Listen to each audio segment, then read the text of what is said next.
Hi, welcome to this week's episode of the Wellbeing Show. I've got a great psychotherapist with me joining this morning. So one was surprised. Well, I often have great psychotherapists joining me, so there you go. And her name's Karen Moyes. She'll introduce herself in a second, but just to remind you that this is pre-recorded, folks. So don't call me when it goes out, which is generally on a Wednesday evening. Do send me messages though, but don't call me because I might be out doing something. You'll get a grumpy old man instead of a kindly old man who would go, "What are you calling me for?" So send me messages on WhatsApp 07506 319 745, and that's enough from me. So hi Karen, how you doing? Hi, Noel. Great, thank you. Happy to be here. Where are you joining us from? I'm in Wiltshire, roughly between Bath and Avebury. As Super. yes. Beautiful. It's really, really nice. Best bacon. Don't know if you're vegan, but it's the best bacon in England, as far as I'm concerned. Wiltshire cured bacon can't be beat. Yeah, it used to be quite an industry. I think it's gone down a bit over the years, though. Yeah. Sure it has. I only say that because I had bacon sarnie for my breakfast this morning. Very naughty boy. Um, so I introduced you as a psychotherapist. Is that okay? What would you introduce yourself as generally? Yes, I think that would be fair to say psychotherapist combined with hypnotherapist, which is, in my view, not a separate area, but part of my practice and a tool in the wider practice. Well, interestingly, the one of the grandparents of our combined practices, the psychological therapies, was an advocate of sort of hypnotherapy for quite some time until he got freaked out by it. That's Sigmund Freud, for people who don't. Yes. Yeah. But was a great fan of it. And then I think it Dora that freaked him out in one of the case histories. I can't remember who it was. I don't remember exactly who, but there's also the overlap with his own cocaine use and other things. So it's difficult to, pick Yes, out what happened exactly there. But we don't know. We don't know. We can guess though, can't we? yeah. Um, we'll talk about the similarities and differences between the practices in a second. But have you always been in Wiltshire? Is that where you grew up, Karen? No, not at all. Actually, I'm not from this country at all. Okay. And as a child, I traveled a bit everywhere due to my father's job. So I'm a bit of a globetrotter. Was he in the forces or? Foreign service. Ah, right. Yeah. Okay. Okay. So So yes, lots of exposure to different countries, people, cultures, habits. Yes. is that in the foreign service? I imagine that's also there's quite a lot of pressure on your parents to conform to certain things as well. Because I know a lot of people I've talked to whose parents were in the forces and travelled as kids, they felt like they had to, there was an extra burden of behaviour on them because there was a responsibility not to getting the service into trouble. Was that similar as well, that sort of pressure, or was it quite free? Um, I think that pressure was there. It was totally unspoken but understood and part of my upbringing Right. anyway. So So it's definitely. conforming to an ultra British norm, as it were. Yes, apart except for the fact that it wasn't British. I'm What was it? actually Sorry. Dutch. Dutch. There you go. You Yes. said that twice. I've heard it now. But a similar type of dynamics then that were going on. No, having lived for a really long time, best part of 30 years in this country, there is a bit of a difference. And generally speaking, I think Dutch are more relaxed. That's not me, that's others quoting, saying But you that. say you're Um, not relaxed. no, I wouldn't say that. But of course, my upbringing was a bit, peculiar in the sense that it was on the margins of Dutch society. I've never been to school there. Right. So that was difficult because when I went to uni in the Netherlands. And that was a cultural shock, a Was it? major shock. Yes. Yeah. So what that was when you were in your early teens then, not early teens, late teens, 18, Yes. 19, or Yes. age. But Yes. up till then, you'd not really been in that system at all. Not at all, no, because my parents traveled. We all went to French schools. So Well, that's it. the baccalaureate, international baccalaureate ones. Well, yes, except this was the French one. Yeah. Yeah. Yeah. Yeah. So culturally also, more French than anything else. So Okay. when I moved to this country and had children of my own, I had to learn nursery rhymes Right. myself. So just let me, so I'm clear about the details. I don't know much about your details. So your family were based mostly in France for the. No, by chance, my dad was posted in France when I did my baccalaureate, but we've been a bit everywhere, mainly in Europe, but also in Africa when I was small, and in And the Korea. baccalaureate system is transposable, isn't it? It's the same educational structure, is that right? Depending on, doesn't matter which country you're in, it follows a similar curriculum. Yes, except the French system, the one I know, is different in the sense, for example, compared to the British one, that you do all your subjects until the very end, except that some will have less importance. You don't slash out, Yeah. some subjects. Right. So the education is really very broad. Yeah. And it's also, it is quite international, I guess, the intake of kids and stuff like that. Because you've got Not parents traveling now. Uh, in French schools abroad, yes, as you would find with British schools or Okay. American schools abroad, Yeah. definitely. But yes, not when we lived in Paris, though. That was Okay. just French school in France. Yeah. Okay. Mm. But you had a sense in which you were getting to know lots of different cultures, I guess, and lots of different kids. Yes, And yes, what was yes, that like as a young person? Can you remember back and sort of what yes. the experience was like? I loved it. Did you? I have a sibling who found it much more difficult. And of Right. course, the unspoken difficulty is that you have to uproot your whole family after a few years, like in the forces. But now we're talking not 6 months, like sometimes in the forces, but really chunks of 3 to 4 years. So everybody's settled, and then you have to move country, language, leave your friends behind. Yeah. And Yeah. that's not always easy, but for some people, it teaches them flexibility, Yeah. adaptability. I found it, for me, it was really an enrichment. Was it? And Mm. you enjoyed meeting new cultures and learning new languages and Yes, developing new friends. yes, Are yes, you the sort of person that have you maintained friendships from that time? yeah, I'm the sort of person I don't, for some reason, I have no contacts from school or anything like that. And I seem to refresh my network on a regular basis. I yes. don't know why. I found it difficult being the one leaving each time Right. because life continued wherever in the country I left. Sure. So they continued, but I was the one who'd left. So maintaining contact wasn't always easy.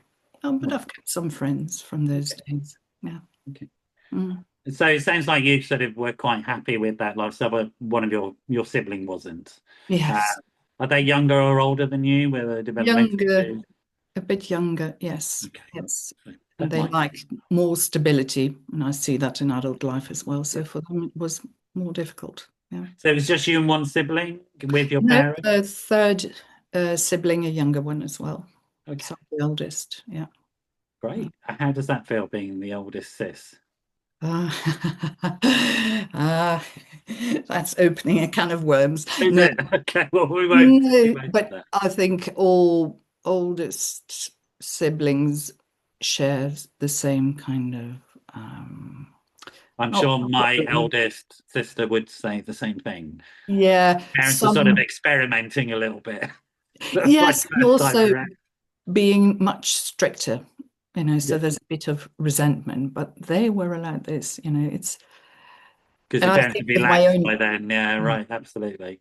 I mean, my eldest sister, she quite justifiably would say she was controlled much more, but also she had more obligations and responsibilities definitely. as the other kids came along, and she was expected to do more, and was always told you have to. You're the eldest, so behave better. That sort of stuff, Mm, and mm. so she can still at times think about that and go, that wasn't fair. Yes, exactly. Yes.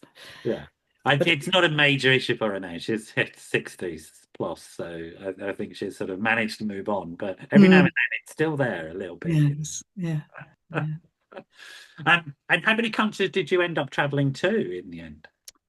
Oh, well, when I was born, my parents were in what was Yugoslavia at the time. Belgrade Wow. was Yugoslavia. Wow. But hygiene conditions were such. I was born in the Netherlands. Um, So then we moved to Denmark, Cameroon, um, Poland in communist times. That was interesting. Yeah. Um, Geneva slash France. Geneva is amazing. One of my favorite places. So, I can't remember it really you well know, because we right. lived actually across the border in a small village in France, and I went to school, so I hardly went to Geneva. So then after the Netherlands, which was very briefly, we went to Spain, then to France, and then I left home. I went to uni. Okay. Okay. Yeah. You went back to the country of origin for your university. Yes, not, I must say, not out of choice, but Okay. um, my parents were keen for me to have my cultural roots there. But Be ironically, implanted. Like, I did my degree and then promptly disappeared did you? in Okay. France. And So would you emotionally identify, where would you emotionally identify your culture these days? I mean, my sort of feeling is, and I have this sense of myself that I'm much more of I use the term mongrel. I'm not using that with you, but culturally I'm a mongrel. I feel European. I have an Irish passport. My parents were immigrants, and I'm very much in that frame. Do you know what I yeah, mean? yes, I am too. I think I would say I'm primarily European, but Yeah. if I had to choose the background I identify most with, it's probably French. It's my Okay. whole culture, upbringing, outlook on life, thinking. Yeah. And I can see that. And also, France has a very strong sense of itself. Yeah, Mm. French culture is very, very strong. They preserve a lot of it, and they're quite almost militant about it at Oh, times. yes. Oh, yes. Yes. It's a political product to be exported as well. Yeah, Mm. Mm. yeah, very much so. And also, I think because they were the first country really in Europe to have a constitution, the revolution. There's a lot people don't really. I mean, I've had a lot of contact with friends and the school system over there as well, and they're very proud of that culture and what the revolution achieved, etc. So it's a Mm. really interesting place, I think. Yes. Yeah. Yeah. And so, what did you study at university? What was it that took your Law. interest there? Law. Okay. I'm surprised that it's interesting. What was the interest in law for you? Well, to be honest, it was a default choice What's it? because I wanted to study Russian. I love languages. Yeah. Um, Faculty in question in the city I wanted to study shut down. So the option at the time was always with law, you end up doing something interesting anyway. It's Okay. very flexible. That was Yeah. the idea. So Okay. it wasn't very exciting. However, it led me to work at the Court of Human Rights in Strasbourg. And Okay. that, I was going to say, did you do international law and human rights? yes, I Yeah. did. Yeah. Yes, That would be fascinating stuff. it was. But at a time where it was a bit of a sleepy organization, the Yeah. Council of Europe. And that's when suddenly post 1990, the whole of Eastern Europe opened and new member states came. Yeah. And suddenly there were movement, interesting things happening. It's gone a bit the other direction now, but it's Well, they're fast. attempting to do that, aren't they? I don't think they've won yet. Mm, mm, There's a way to go just yet. yeah. Why does somebody like Farage want to get rid of the Human Rights Act? Because it explicitly blocks people like Farage from getting power. Do you know what I mean? It's a very effective piece of legislation.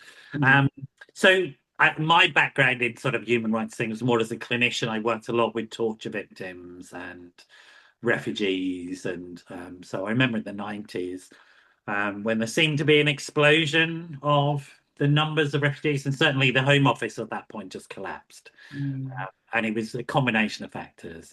These mm, days, I look at their sort of debate around it, and I'm slightly despair about mm. some of it, but I don't despair. I have a lot of hope. I'm that sort of person. So Yes. you were a human rights lawyer then within that, and so you'd have had some quite disturbing things to deal with in terms of the Balkan conflicts. And Mm. Not did you deal with necessarily. that stuff, No, or because I was really a technical lawyer dealing with the complaints brought to the court. So it was working on court cases against my country because you ah, have to be a national So my cases were a bit boring, length of proceedings, that kind of stuff. Okay.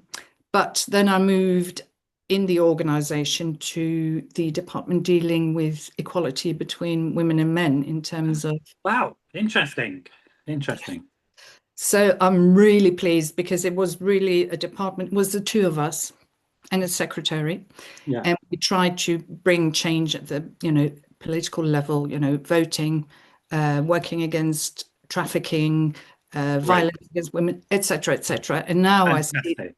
looking back, they have taken steps. There are some concrete tools, there are treaties that have been signed. So Yeah. there is movement. So I'm really pleased. Yeah. And I remember at that time there was some colleagues of mine co-authored a book called Rape as a Method of Torture to get the law changed. And you will know this. The international law didn't recognize that as a form of refugee status when it's the main way in which women are attacked during war, as you know, it has always been the case.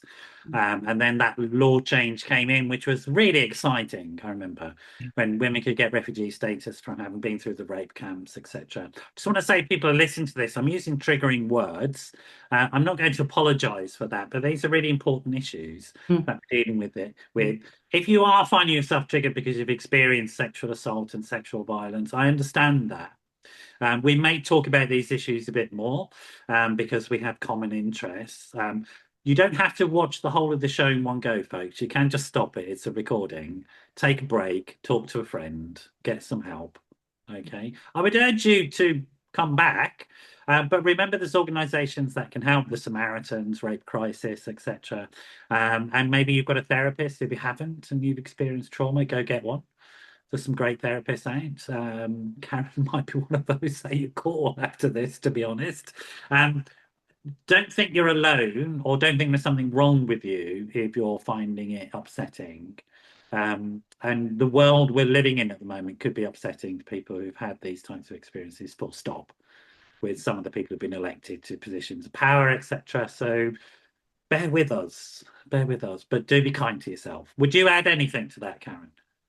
No, I totally agree with what you're saying. And it's really a question of look after yourselves because we're living in such triggering times.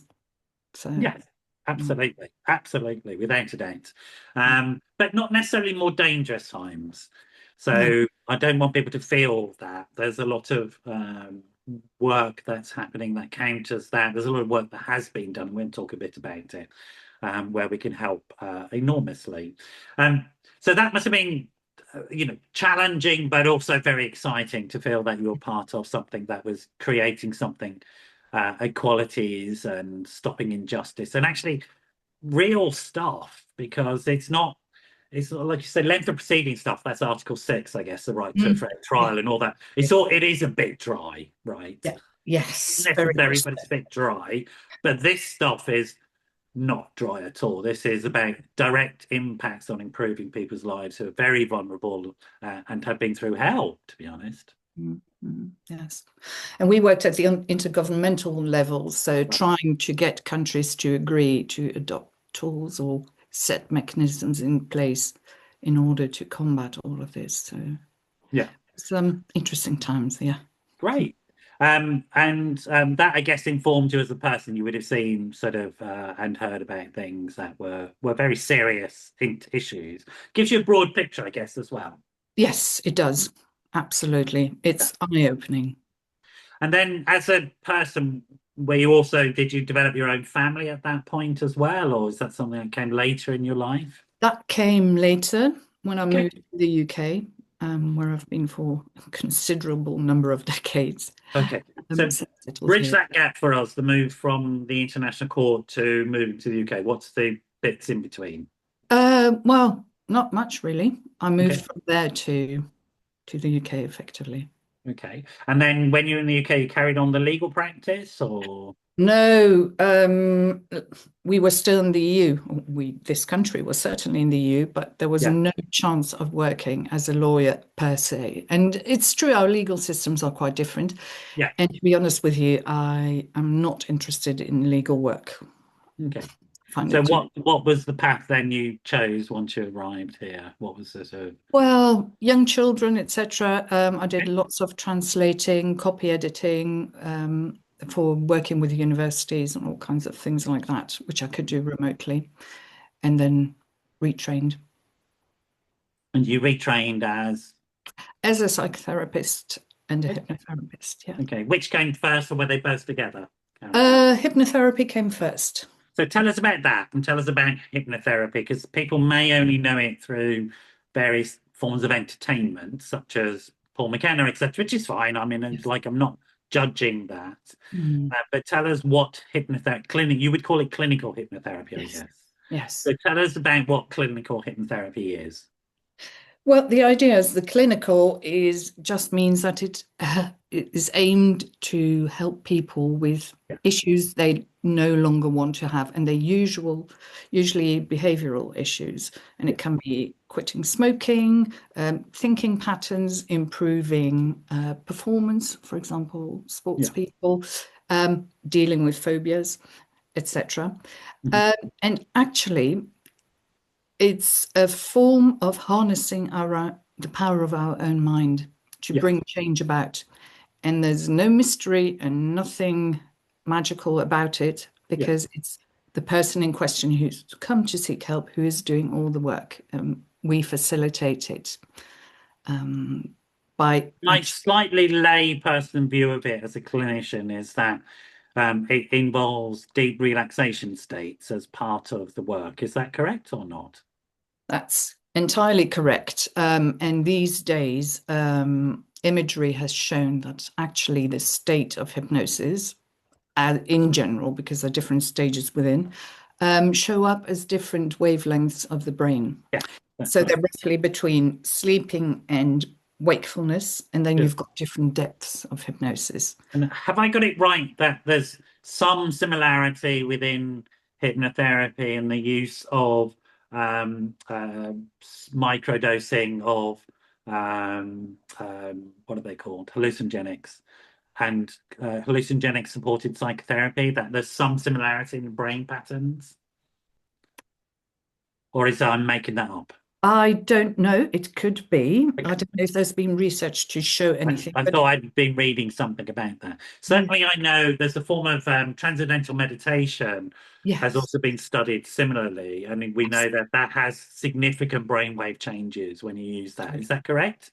it could be compared to that, to a state More of like that. Okay. meditation or even daydreaming, Okay. Okay. Okay. because we're in trance 50 times a day or not, or even more. For example, if you drive from A to B and you arrive at B and you can't remember your journey, you've been in a trance because you're alert. If something were to happen on the motorway, you would be able to brake in time. But your mind has gone to a different place in the sense of altered waves and therefore, And is altered. that similar to what people talk about when they say a flow state? Or that Um, different state? I'm Probably asking you not questions, just generally out of interest, to be honest, Karen. it's not dissimilar. Right. It's not dissimilar because it does open doors because the brain is also in a different place, literally, and more open to things, whether it's creativity, so output, or hypnotherapy input. Yeah. And would hypnotherapy be a left or right brain thing, or is it not like that? Is it more topographical? Is it It's more general. is it more generalized? Okay. General. Okay. Yeah. And it's really interesting because if we think about, say, something like EMDR, which you'll be familiar with, Mm. that's very much about consciously moving a thought or a feeling. A feeling is a thought, really, at a biological level, from two different places in the brain. Mm. Okay. And working with that sense in which there's different aspects of the brain and mental functioning physically located in different places, which produce different states of mind. Definitely. And that applies to hypnotherapy when we're working, for example, with people with PTSD Yeah, or severe trauma. Indeed, it's that helps moving certain disturbing images or thoughts back into the place in the brain when memories are where it can stored. be worked and Yes, processed. and processed as opposed to it being at the forefront in the neocortex as something that's currently happening and is Yeah. there all the time. Yeah. I mean, I would have imagined that with hypnotherapy, there's a lot of exciting possibilities with that Mm, because it allows to go into that deep state of trance or relaxation, whatever word people want to use. yes.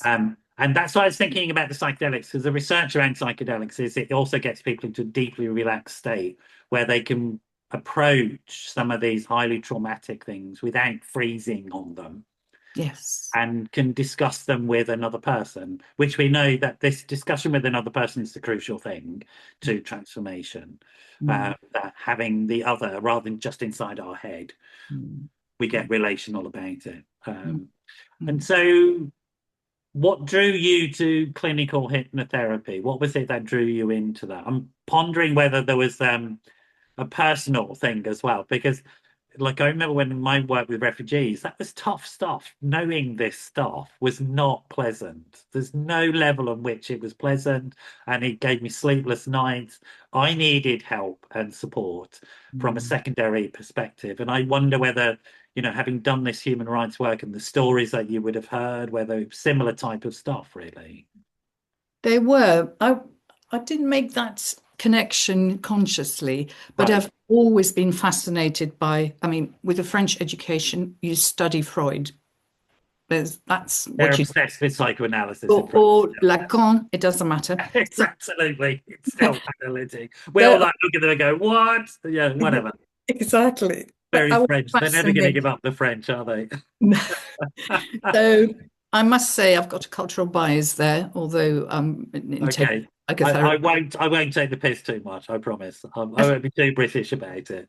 Uh, but that opened really that tickled my curiosity Did with it? Right. therapy and seeing what can be achieved. I read recently some research as well. One hypnotherapist who specialized in helping with surgery without anesthetic. Oh, interesting. Yeah, I can see how that could work. The And the Veterans Association in America have been looking at gaming, developing games instead of drugs for pain management ah, because the brain can do that stuff. yes, It's yes. amazing. Yeah, I mean, it's extraordinary. Absolutely. So I can really get that, why that might work. Mm. Because anyway, there's a guy who works for me called Richmond. I better not go into pain management because he's a specialist in it. He'll shoot me down in flames. Stop pretending to know about his field. So you had this interest, and then that took you into hypnotherapy, and you worked with that for some time. At some point, you decided what to add to those No, qualifications, I added the experiences, or training straight away. I added it onto did you? it. Did it in one go. Yes, So yes, you added the psychotherapy training on. yes, I did. And what would you say are the similarities and differences? Because you're ideally placed to what, I mean, if somebody says I'm a psychotherapist and somebody says I'm a hypnotherapist, for you, what does that mean? What's the difference? Well, in a nutshell, psychotherapy is a talking therapy, which hypnotherapy isn't. Of Yeah. course, in a session, there is room. We talk in the beginning, we talk a little at the end, but the crux of the session is the actual hypnosis bit. Okay. And Uh, that's the thing that people do, which is a behavioral technique and sort of like somatic experience. yes. Yeah. And then psychotherapy is talking, but you did both. Was it a particular form of psychotherapy? Because there's quite a lot to choose from these days, isn't there? There is, yes. I ended up doing integrative in the sense that I used Right. different approaches and modalities. So tell me more about integrative work. I mean, in a sense, I feel like most people do integrative work, but is it also like a curriculum of learning, or is it more of an attitude? it's a curriculum of learning Okay. because we're being taught different things. So, for example, I will not claim I'm an expert in CBT, but I will use CBT where necessary. Right. I'll use a psychodynamic approach, which is like Freud. We go and look at the past, Yeah. and also a humanistic approach under the umbrella of person-centered. So effectively, that's something of the late 20th century where the client is at the heart of it. It's not guided like, for example, Freud would do. He was way more directive. So it's using those different tools at different times, and that can be even within one session. Okay. Okay. And hypnotherapy also is, I see it as a tool in Yeah. that sense. I mean, I agree with that. I mean, I think they're all tools. And I'm not an advocate of throwing babies out with bathwater. Mm. But my experience over the past 30 plus years of practice is that I've seen the field grow in terms of the options and choices. And that's fantastic. I really celebrate that, to be Mm. honest. I Mm. really do. And I think you do some trauma work as well. There's a specific form of trauma work that you do as well, isn't there? Yes, the main trauma work I do is with FDAC, which is the Family Drug and Addiction Court. Yeah. I work with people who've come out of their program, Yeah. kind of rehab program, Yeah. and really do the trauma processing side of things. Okay. And what's the sort of modalities you use for the trauma processing? Is it specific modalities or is it adaptations of CBT, etc.? There's very little CBT in that Okay. because the thinking process usually isn't faulty. Yeah. The people have come through Makes horrific. absolute sense why you're behaving the way you are. That's Exactly, exactly. Think different and act different. So a lot of person-centered, giving people space. Hypnotherapy, I don't use often unless there are some, troublesome PTSD-like memories. yeah. And also somatic work at times, because so much, as you well know, is seated in the body. Yeah. So our work is fantastic, talking therapies, but it's important also to look at that holistically. Yeah. What Yeah. happens to the body, and how do they eat? How is their sleep? Yeah. Yeah. How And do do you use Rewind or EMDR or anything like that? Do you know much about those? Rewind I use definitely quite a bit. Tell me about Rewind because many people won't know about it. I know about it, and it's used a lot in the NHS, Yeah. and there's a lot of training courses in the NHS for it. So tell us about Rewind and what that does and what it offers. Well, specifically, the way I got to know it was as part of hypnotherapy, as it's a tool that helps people process those painful flashbacks, memories, those kind of things. Yeah. And in a nutshell, it's really sitting with a client and they imagine a screen and that they're sitting not in front of the screen, but to the side of the screen. And we're going to play actually the troublesome memories. Yeah. And then literally we're going to rewind them and doing that several times. And that somehow reprograms the brain. And again, as we talked about earlier, puts memories where they should be. Yeah. And without Into them, the active part of the brain so the brain can process them. exactly. And without those memories interfering with their proper functioning on a day-to-day basis. Yeah. So as I understand it, the issue about trauma experiences that doesn't get processed because it's experienced as though it's happening now again. Yes. Exactly. And that's the problem with it. Yes. Yes. And so this is a technique that allows people to go, I can look at this without experiencing it as though it's happening now. And that allows my brain then to begin to process that experience and break it down into its different bits and effectively to do the most important thing about memory, which is to be able to forget it to some extent. Yes. And to take away also the excessive emotional charge of that memory Yes. or intrusive thought. Yeah.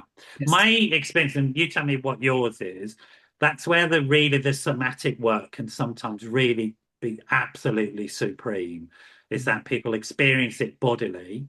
And then if they get sort of somatic intervention. So tell me about what you mean by somatic work and what sort of interventions you might offer to people. It's in essence focusing on where in the body they experience something when they have a certain emotion, and then working with that, giving some exercises or doing them together. Sometimes it's a question of just taking shoes off and putting bare feet on the ground. Yes. Yeah. Um, or, for example, just holding yourself and stroking Yeah. yourself, those things, Yeah. just to bring back the feeling of being grounded on the earth and being soothed and calmed, because their whole system is in utter disarray and on high alert And constantly. it's often people use the word disassociation. It's some sort of disassociated state. You can't get into your own physical experience of yourself here and now. You're somewhere else in some other experience. Is that right? For some people, not for all of them. Okay. And that then it's in particular, it's important, but some people are just too much in pain, although they will feel it and they will be grounded and are able somehow to live with that painful Yeah. experience. And disassociation is just a protection to remove yourself from. I'll tell you why I'm going into it in some detail and getting you to describe it, and I'm adding in descriptions. It's not because I want to upset people or anything like that. It's just I think a lot of people live with this stuff and don't realize it's a symptom that can be treated. Exactly. Do you know what I mean? Yeah, Like people absolutely. adapt, don't they? Yeah, yeah. And it's just a coping mechanism. That's what it is ultimately. These are all coping mechanisms. They're fantastic coping mechanisms. They help you cope. But then as you grow in life, they can get in the way Mm, because mm. they're not massively adaptive to new experiences, right? Exactly. Yes. Yeah. Because at the end of the day, those people are almost in survival mode. Yeah. They're not living properly. And small examples, although they can be, felt as huge, stomach pain or headache. People, Yes. they go to the Yes. Yes. doctors and there's nothing wrong with them. Yeah. Why is that? Because it's actually an emotion that's being held and is trapped and is a prisoner. Yeah.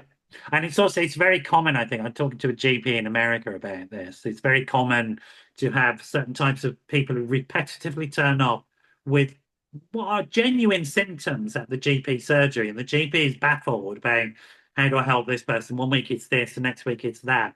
And I would be an advocate, I don't know what you feel about this, that those GPs then stop and think maybe there is something other than a biological process going on. Obviously, psychological processes are biological, but having a trauma-informed approach to these things or a psychologically informed approach to these things, I think can be tremendously helpful within those sort of general medicine situations. You're nodding away, you sort of Oh, agree yes. with that. I'm really happy to hear you say that. Right. Yes, because my view is that sadly, we've made so much progress over the centuries, but since roughly the 18th century, with the age of reason and etc., we think that science is the be all and end all and is the answer to everything. Yeah. And the result is a dichotomy between physical things and mental things. And Yeah. that's anathema to me. I want to see things holistically. You can't think Absolutely, I'm one with without you. the other. I see that split often in sort of severe and enduring mental health issues. You still have that biological, psychological split. Mm, It's a false division. It's a mm, false division. mm, Hopefully, we'll move on from that as a culture and as a profession much more. Although it's important. Evidence-based practice is really, really crucial. Accountability is mm. crucial. We don't want people just making up any old nonsense and calling it something. So, um, Exactly. we talked a little bit about, and I wonder if we can go into it now that we've sort of scoped out the fact that people can actually be helped. Mm, And you've done that brilliantly. Thank you.